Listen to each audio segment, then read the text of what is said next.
Sarah Phillips is here today to talk to us. She's the Dean for the College of Arts and Sciences and the Vice President for Enrollment Management. Sarah started her career at Pacific University in 1995 as an assistant professor of sociology. Since that time, Sarah has been promoted to professor, served as department chair, school director, and as associate dean for the College of Arts and Sciences for over 10 years. Sarah served as associate dean for the College of Business on an interim basis and assumed the role of dean of the College of Arts and Sciences in 2018. On July 1st, 2021, Sarah added a new role of vice president of enrollment management for the university. Dr. Phillips holds a BA from Whitman College and a PhD in sociology from the University of Minnesota. She has held postdoctoral positions in the School of Epidemiology and Public Health in Yale University School of Medicine and the Bush Center in Child Development and Social Policy at Yale University and at Oxford University in England. Sarah is a member of Phi Beta Kappa. During her time in administration at Pacific University, she has participated in 3 rounds of NWCCU accreditation for the university, successfully launched multiple programs, including both bachelor's and master's programs in social work in Eugene and Forest Grove, undergraduate programs in public health, data science, accounting, comparative religions, criminal justice, and indigenous studies. She has successfully raised external funds to support the teaching and learning of languages, dance, film, and social work. And we're excited to have Sarah here to talk to us today. Sarah, before you start, this is Amy. There is a distracting microphone. Maybe now it's off. Was that your office, Janet, maybe? I don't know, but okay, sorry. Yep.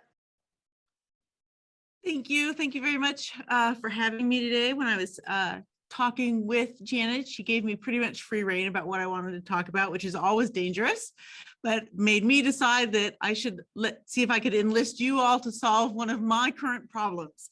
So that's what we're going to talk about today. And I'm going to try to, if I can, steal your screen for a minute so I can show you some slides. So let's see if I can make that work.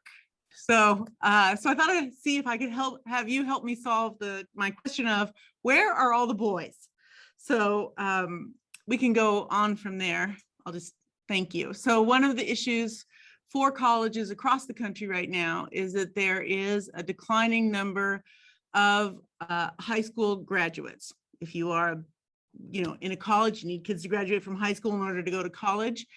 You'll notice that steep decline that happens starting around 2025. That's right after the 2008 recession, when kids born in the recession, or more to the point, not born in the recession, that's when they would be hitting high school and high school graduation, and they're not there. So across the country, we have a decline in the number of students who are graduating from high school. Can we go to the next slide? Thank you. So although there are fewer students graduating from high school, we do have more people of those who are graduating from high school going on to get higher degrees post high school. So you'll see an increase here in bachelor's degrees, a slight increase in master's degrees, and pretty stable in terms of professional and doctorate degrees. We can go to the next one. Thank you. So this is a weird, it'll seem like a contradiction. So although we have, of the proportion of people who are graduating high school, more of them are going on to college, the actual number of people going to college has been declining for about 9 years. Because again, there's a decline in people who are graduating from high school. So we have, although a higher proportion going on in school, we have fewer actual people going on to get college degrees and then beyond. So that's what you're seeing here, is a decline in those who are going on to college. The steepest decline is in community college enrollments. That's the orange bar on the far right. Private nonprofit is the lighter blue block next to the orange bar. We can go to the next slide. Thank you. So right now in the United States, women make up about 49% of the population. It's it's generally 50-50. There's not a birth preference for male or female in the United States. It fluctuates around 49%, 50%, 51%, right? It moves around there depending on any given year. And right now it's the US population is 49% female. But nationally, men right now only make up 40% of college goers. Women make up 60% of the people who go to college. This is even more skewed at some private colleges where you will have a population of students in college who are 70% or more female and 25% male. This is, of course, a flip of what used to be the case, right, in the United States, where college goers were predominantly male, and almost an exact flip from the 70s, where we were at about, colleges had about 60% male students and about 40% female. Now, nationally, we're flipped, right? There's about 60% females and 40% males, and Pacific is usually right around there. So if you go back to, don't go back, but if you think back to the first slide where I said, well, there's a declining number of high school students. One of the things that then colleges think about doing is, well, maybe what we should do is try to enroll more young men, enroll more boys in college, because we have a smaller percentage of them in college, and there's a fewer high school students out there in general. So schools do that by admitting more boys than they do girls, or more men than they do women, and yet most schools still stay at 60% female and 40% male. Now you can go to the next slide. COVID exacerbated that. So the pandemic has made it so that gender gap between young men and young women going to college has gotten even more extreme, and that holds across geography, across income level, across race, across ethnicity. It's a pattern that there is really no exception to, right? The declining enrollment of boys versus girls. And all this is showing you is a 1-year change. This is a COVID thing, right? So this is a 1-year change in enrollments for men and women of different racial or ethnic groups. And you'll see in every single case, there's a bigger decline of men, which is the brownish bar, than it is for young women. COVID was not good to people going to college anyway. There was a big decline both in men and women, but much more dramatic for men. In fact, for men's college attendance after COVID, male enrollment declined 7 times faster than female enrollment in college with COVID. We can go to the next slide. Thank you.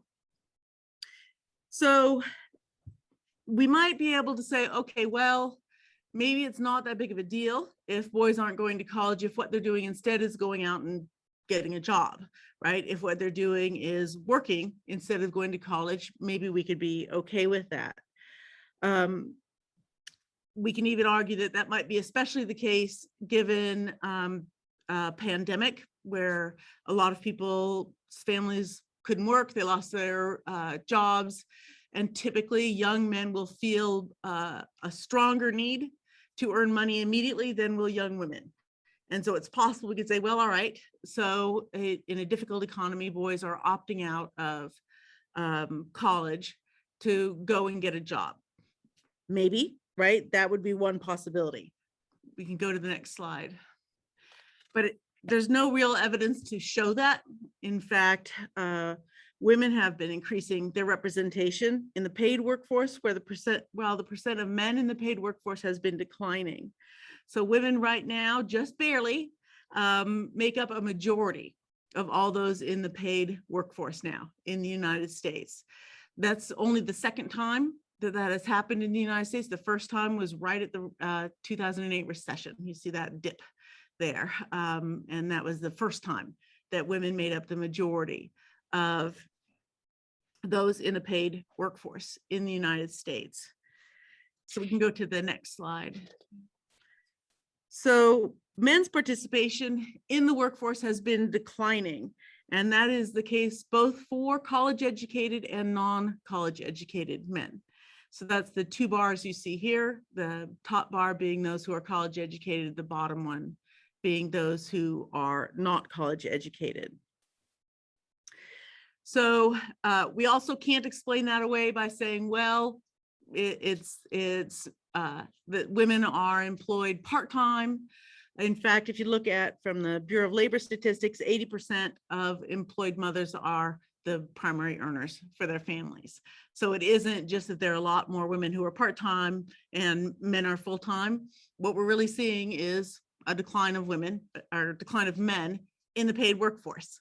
There are fewer that are in the paid workforce. So we can go to the next slide. This shows you just even in male dominated occupations, sometimes we try to explain, well, okay, maybe the men are just all concentrated in one area, but if you actually look at areas or areas of work that have traditionally been very male, you will see an increase of women. You will not see an increase of men in those areas. So these are some things like construction, right? That's the bottom right of the four. The top shows you all what we would categorize as blue collar occupations, the top blue chart. And that's the growth of women in those areas. So below are things like construction, transportation, that sort of thing that are traditionally very, very male. We can go to the next slide. So maybe this wouldn't be a problem, except that we know that men who attend college will earn 1 million more over their median lifetime earnings than will people who do not attend college. And it was the case that until recently, men could skip college. They could get a blue collar job that would allow them to financially support their family. Those jobs are more and more scarce, those jobs that men can get and still support a family. So the advantage of college is presently clear. It is also very clear for the future. So if we go to the next slide. Sarah, I think we have a question. Would you be all right with an interruption? Yeah, I can't see you all, so it's okay. Janine, did you want to ask your question? I saw your hand up. Thank you. I just wondered how much of the increase in women into the workforce has to do with the fact that women are paid historically less than what you would pay a male. So employers and corporations are going for the cheaper workforce versus whether it's male or female. In their minds, it's how can I get the most profit by working the least paid people? Sure. So that's a great question and comment. So does that happen? Yes. And there's a very interesting history around all of that, right? We often think that women go into lower paid work. If you actually look at the history, work becomes lower paid when it becomes dominated by women. So jobs are considered more prestigious and higher paid until they become female dominated, then they're considered less prestigious and pay goes down. It's a very interesting history of labor that way. But yes, that absolutely does happen. I don't know that that's necessarily a conscious thing on any employer's part. They're doing what is rational for them to do, right? Hire as many people as they can, with a wage that allows them to maximize their profits. That's not an irrational thing to do in that way, but. Questions or thoughts on that? Okay, so and I'm going to stop talking in just a couple of minutes. So I can I can show all the data in the world that will be pretty clear that attending college is still, despite everybody's anxieties about it, financially smart thing for people to do currently. This slide talks about what happens in the future. what's going to happen in the future is that more and more jobs are going to be automated. More and more jobs are going to shift from humans doing them to robots or AI, artificial intelligence, doing them.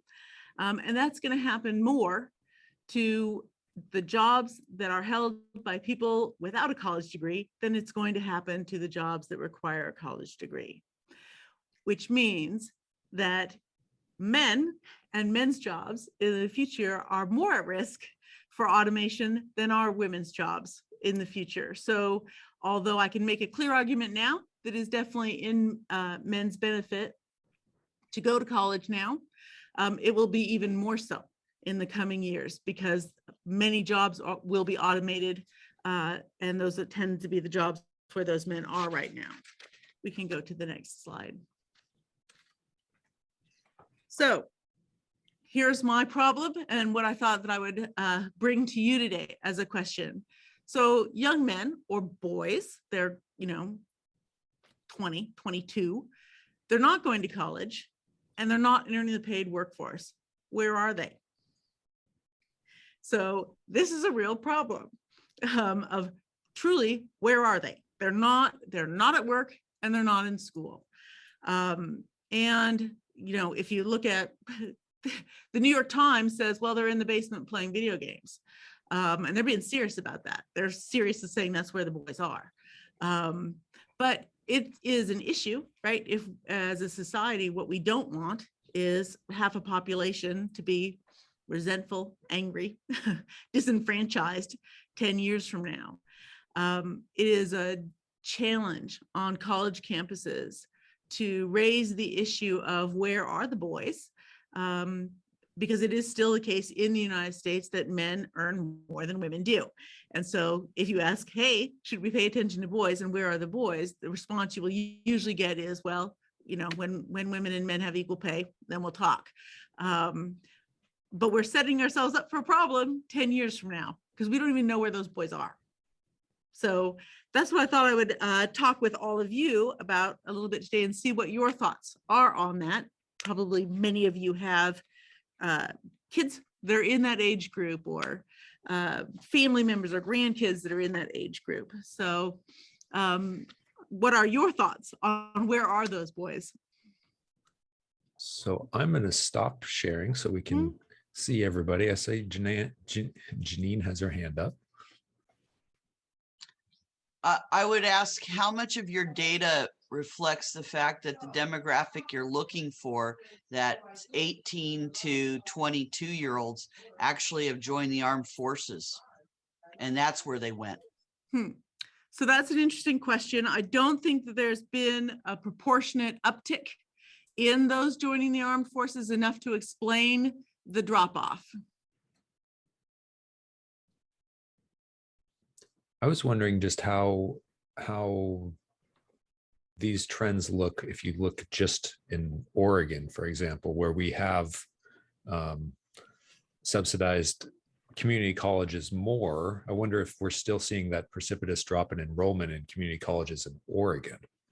Yes, we definitely are. So, the interesting thing about the Oregon Promise, when it first came out and people, the Oregon Promise was the system that allowed people to go to community college tuition free. The majority of people who took advantage of that were families that were wealthier. And it didn't really draw in the families that wouldn't go to school anyway. So you subsidized the education of folks who were going anyway, is pretty much what happened with that. Howard. 2 points. I taught school in Forest Grove for 33 years. I can remember in the early 80s, I'm dating myself now, but there was a concerted effort done by the educators in the state of Oregon at that time to really push our female students to take more challenging courses. I don't see that being done with boys or men, number one. Number two, my other comment would be, when I was teaching in the late 70s, early 80s, PCC ran classes in Forest Grove. You didn't have to go to the PCC campus. They had a class that started at like 5 o'clock at Forest Grove High School. So students could take those classes and still live. They didn't have to get themselves someplace. I mean, it was real easy. And there was an opportunity for Forest Grove teachers, Hillsborough teachers, Beaverton teachers that were K-12 teachers to teach those classes for PCC. So you had a familiarity, you know, if you were a high school student and you were a junior or senior in high school and you had Mr. Mueller for a class, and Mr. Mueller was taking a class, because of that recognition, I think you had that. Now that it's been separated, you know, because I still do a little bit of stuff with the high school when it comes to going to college, and then doing scholarships with the Rotary group. That's not put forward. Mhm.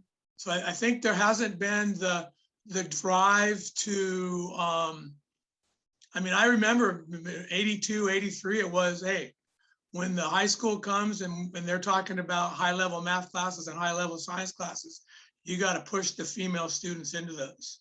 There was a state, district, national push that I don't think we've done with boys. I don't think we've done with boys. And I would strongly encourage Pacific to work with PCC to get them back. I know the mayor is interested in this, but to get PCC back on campuses where students are familiar with those areas. Mhm. I mean, that would be my 2 comments. Yeah, so thank you for that. So you're absolutely right.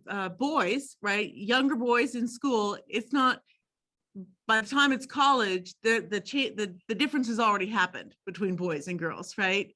Boys are more likely to be put in special ed than our girls. Boys are more likely to be disciplined and suspended than our girls. Boys are less likely to be put in advanced academic classes, even as little kids, right, than our girls. So you're absolutely right about all of that. There's a weeding system, right, that happens to boys that starts really early on when they're young. So you're absolutely right about that, and you're absolutely right that yes, of course there was a push, right, to try to encourage girls more in school, and there has not been that same push for boys at all. One thing just for you to know, and it's one class, so it's not enough to change everything, but one thing that related to the point that you made where it matters, right? That high school kids can see a teacher on their own turf, a college professor on their own turf. It makes it less scary and less daunting. Pacific, we are teaching, right? In the Forest Grove High School, we have Pacific faculty who go and do that, in particular in Spanish, where the Forest Grove High School has students who are native Spanish speakers, and so they can move all the way through AP Spanish. Correct. I know that. I was an advanced placement government teacher. Yeah. And to prove your point, in my AP government classes, they ran probably 2/3 female to 1/3 male. Mm-hmm. And I would say we need to challenge our counselors. We need to challenge our counselors to say, you know, hey, you need to take this class. Whether you go to college or not, you need to take this class. Mm-hmm. Okay. Because I remember the instructors, I remember having seniors, first time they ever took an AP class, and the message told to those female students was, hey, if you can handle this, you can handle college. Mm-hmm. We weren't saying the same thing to the boys. Mm-hmm. You know, I mean, I can go back and look at my old records. It's 2/3, 1/3. So your data is spot on. You know, but I mean, we need to encourage coaches. You know, not everybody can go play NCAA Division I, but there is a athletic program somewhere in the United States that will fit your athletic abilities, Mhm. whether it be Division I, Division II, Division III, NAIA, whatever, where you can get that training. Yeah, so that's a really good and interesting comment, and it relates to sort of the argument that people often have about, well, how do you get more boys to stay in school and to continue on into college? And there's the question of, well, do you try to change the boy to match school better, right? Or do you try to change school to match boys better? Right. So, in other words, does school have to change? So if boys are unable to sit still for long periods, does school need to change to accommodate that? Or do you somehow have to change how boys think about, how they do being a boy, right? Those are two sort of opposite ways to try to handle that problem. Well, my own story, I attended a community college in California and I played baseball. And my baseball coach came to me and he said, here is the perfect place for your abilities to go. Mhm. Okay, and it was Pacific University. So I attended Pacific University in 1979. The following year, that same college, the level of players had changed because we were winning. He sent people to Utah State and Colorado State. So I firmly believe that there is a place for, I watched the boys soccer team last night for Forest Grove play. There's a place for each and every one of those students where they could go play and get a college education, but we need to demand more from, and I don't see, well, Mr. Water Street's a teacher. I don't see a lot of other teachers online, or Mr. Quick Carrier was a teacher. But we just need to demand more of our counselors, to open more doors. You just don't want one door.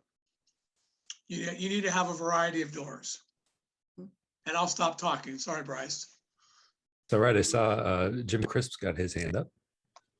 Yes, as an ardent reader of the Dear Abby, I think a lot of the problems is the fact that the work ethic in young men is deteriorated over the years.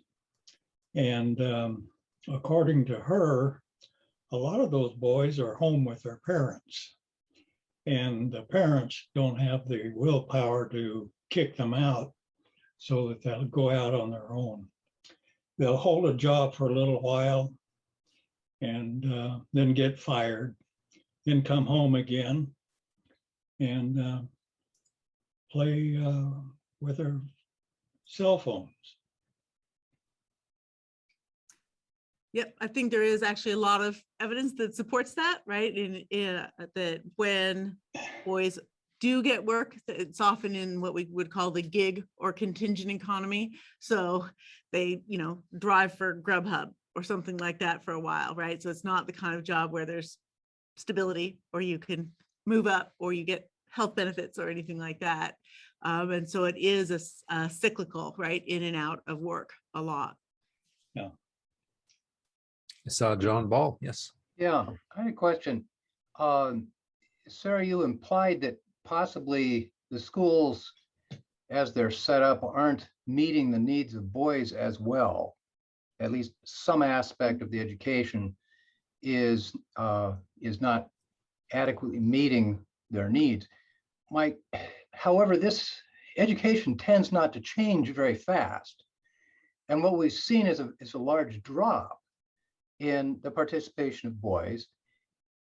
I don't think that, your point is, if you were to increase the or change education so that it better met their need, that would somehow counteract that drop. Well, I'm not sure. Because education hasn't changed that much. Is it the boys that are changing? What's the component? Anyway, that was just an observation. Yeah, well, I think it is a great observation. So education is slow to change. It's that case at every level, whether it's, elementary school, high school, college, where education is not known for rapid change or being particularly nimble in response to things. So you're right. That change hasn't happened that much, nor do I know exactly what that change would have to be, right, in order to have boys be more successful in school. And that change would have to happen, boys are more likely to be suspended from preschool than our girls. We're talking about preschool. We're talking about 4-year-old. I don't even know what a 4-year-old has to do to get suspended. They're 4, right? So, but apparently that happens. So, yeah, I agree that the existing conditions aren't necessarily ideal for boys, but they haven't got that much worse either. I mean, the education tends not to change. The implication that you're saying is that somehow we could make this a lot better, but has education really got a lot worse during that particular time? The reverse of that. yeah, so that's a good question. I don't know that. I don't know, right? So fair point, right? Is the drop of boys' success in school have anything to do with school per se? It may or may not, right? Yes, that's my There are other question, I people who have guess. argued that, well, the real problem for boys is that right now boys and men in the United States, they don't have a calling, right? They don't have a sense of higher calling or purpose, and so they flounder. That is different, right, than saying, hey, there's something wrong with schools. So you're absolutely right. It could be, right? It could be that has nothing to do with schools whatsoever. There's a consequence for them not being in school, right? But it may not be it may not be caused by schools. You're absolutely right. See, Ken, you've got your hand up, and then maybe one more question after that. Yeah, a real quick question on that is that you're talking about the concern about boys getting involved in the schools, but what I've noticed in college is there are more and more classes and degrees that are being tailored towards women versus tailored towards men. For instance, there is not a men's studies class. And the other thing that I have heard from a number of people that I've talked to is that they are concerned about going to college because it's now considered a gamble, not an investment. And your chances of getting a job in the profession that you got your degree in is very low. So 2 things there. So you're absolutely right. There is very little explicit curriculum for boys or men on college campuses in the United States right now. And that's a political issue, right? That goes back to the can you run a men's studies program without a backlash? So yeah, that is a live question, right? And issue on college campuses. In terms of people's anxiety about do they get a return on their investment, that is a huge anxiety for people, especially in the West Coast. Folks on the West Coast are the most debt averse of anywhere in the United States. And so the most anxious, right, about will they get a return on having gone to college? What we know is that on average, they will, right? Can I say absolutely Susan Smith will? No, but I can say on average, absolutely they will. But it is hard for people, right? And people are particularly anxious about it. There's no question about that. See Tom Rabe to lead us out. Okay, well, I'm probably an object lesson for this whole discussion because it's resonated with me quite a bit. I've got 2 children, a son and a daughter. My son is almost 34. My daughter's almost 31. Both have been to college. My daughter graduated. My son did not. My son spent some time there. He decided it wasn't for him. He dropped out. My daughter finished in 4 years on time, on budget, got a career, which she's still working in, et cetera, et cetera. I think that just looking at my 2 kids, and by the way, my son's been gainfully employed ever since he dropped out of college 13, 14 years ago. He's a very good chef. He works for restaurants. He does fine, and he doesn't want to go back to college. We've offered that to him, and he said, "No, I'm okay. Thank you anyway." My dad, who's in his 80s now, says there's no motivation here. This boy there's untapped potential here. Well, indeed there is, but it's hard to unlock that. And that's my point is that for, there's a million reasons why some of these boys don't fulfill their expectations. My son has some interest in learning a trade. I have a contact in the electrical industry, and I'm hoping to get him into that, connected with this person here very shortly. He wants to do this, but he's almost 34, and it is frustrating, but he's still doing well. He's happy in what he's doing. He's gainfully employed, lives here in town. So, but it's a tough question because I've lived it. And, to know, I have two younger brothers. My folks told the three of us, you guys went to college, we're paying for it. And that's the end of it. The three of us went to college. We all graduated. We all, have good careers. But that was 40 years ago. I'm over 60 now. So, I think the times have changed. The old saying is that's an awfully bland statement to put towards a complicated issue like this, but times have really changed, and really, there's not this. Okay, you're gonna go to college, you're gonna be a banker, you can go to college, you're gonna be a department store manager, like my brothers. It's just not that way anymore, and I think that's not just true for men, but for women as well. Mm-hmm. And I think that's okay, but it's true. It's hard to apply an older, like a 1970s paradigm to this thing and say, well, where are these boys? Because it's, who knows? I suspect a lot of them are still doing fine, but it's true. Some might be in the military, some might be, maybe haven't found themselves yet, like my son. Interesting. It's an interesting question. I appreciate your comments. It's an interesting topic. Thank you. Mm-hmm. All right. Well, thank you so much, Dr. Phillips, for coming and speaking with us. This is a great opening dialogue. We have a lot of educators that are a part of our group and a lot of people who are passionate about education. And I think having you back in the future for some additional discussions on this or other topics would be great. So thank you very much.